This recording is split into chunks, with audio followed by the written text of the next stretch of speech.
Selamat malam, perkenalkan nama saya Mario Gabriel Mone dari kelas 1C Prodi Administrasi Bisnis, NIM 2103020114. Saya akan menjelaskan dari buku Sosiologi Suatu Pengantar. Bab 3, kelompok-kelompok sosial dan kehidupan masyarakat.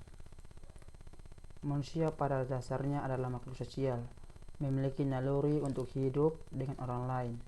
Naluri manusia untuk selalu hidup dengan orang lain disebut gregorionis, sehingga manusia juga disebut sosial atau animal karena sejak dilahirkan sudah mempunyai dua syarat atau keinginan pokok, yaitu yang pertama, keinginan untuk menjadi satu dengan manusia dengan yang lainnya. 2. Keinginan untuk menjadi satu dengan suasana alam sekelilingnya. Kelompok sosial atau social group adalah himpunan atau kesatuan manusia yang hidup bersama karena adanya hubungan di antara mereka. Hubungan tersebut antara lain menyangkut hubungan timbal balik yang saling mempengaruhi dan juga suatu kesadaran untuk saling menolong. Yang pertama, tipe-tipe kelompok sosial. Yang kedua, klasifikasi tipe-tipe kelompok sosial. Tipe-tipe kelompok sosial dapat diklarifikasikan dari beberapa sudut atau ukuran. Sosial dipandang dari sudut individu. Seorang masyarakat yang masih bersahaja susunannya secara relatif menjadi anggota pula dari kelompok-kelompok kecil secara terbatas. Kelompok sosial termaksud biasanya adalah atas dasar perbedaan pekerjaan atau kedudukan. Yang ketiga, in-group atau out-group. In-group adalah kelompok sosial di mana individu mengidentifikasikan dirinya. Out-group adalah kelompok sosial yang lebih individual, diartikan sebagai lawan in-group. Yang keempat, kelompok primer dan kelompok sekunder.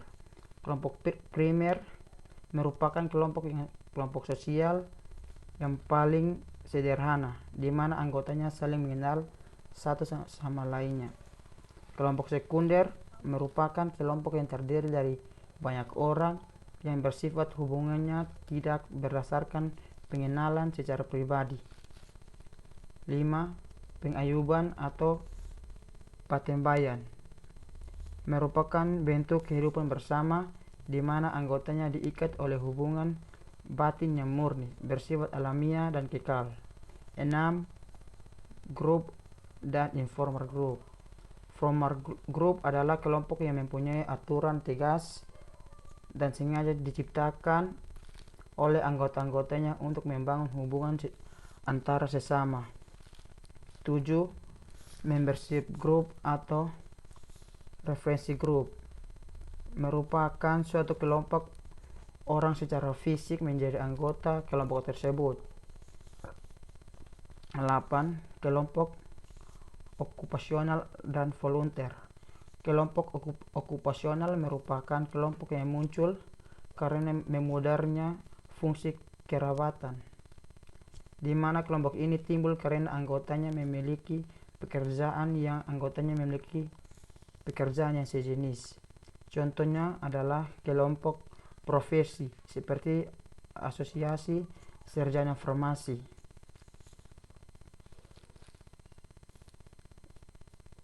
Kerumunan crowd adalah individu-individu yang berkumpul secara kebetulan di mana suatu tempat pada waktu yang bersamaan. Bentuk-bentuk kerumunan adalah formal dan ekspresif atau direncanakan. Sifat kerumunan adalah sementara, yaitu tidak menyenangkan, keadaan panik, kerumunan penonton. Yang kedua, publik. Publik lebih merupakan kelompok yang tidak merupakan kesatuan.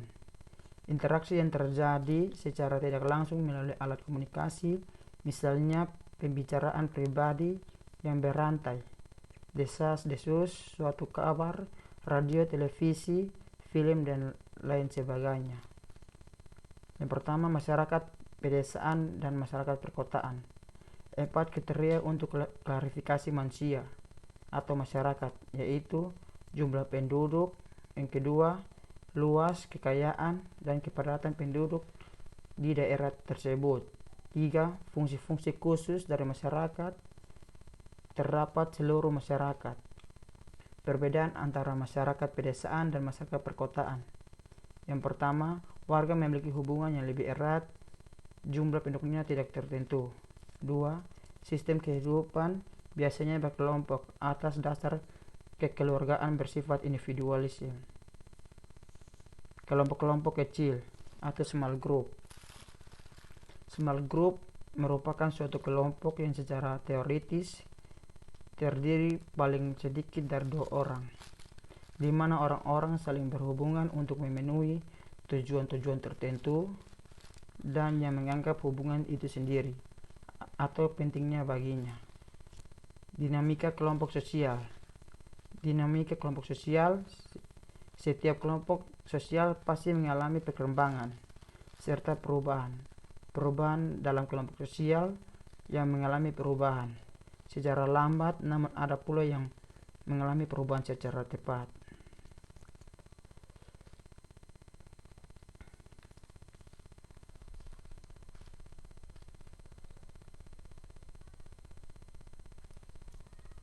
Lanjutan dari perbedaan antara masyarakat pedesaan dan masyarakat perkotaan.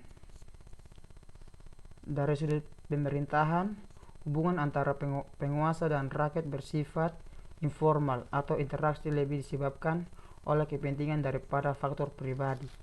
Yang berikut, perhatian masyarakat lebih baik daripada keutamaan kehidupan. Pada penggunaan kehidupan hidup yang dikaitkan dengan masalah pretiste.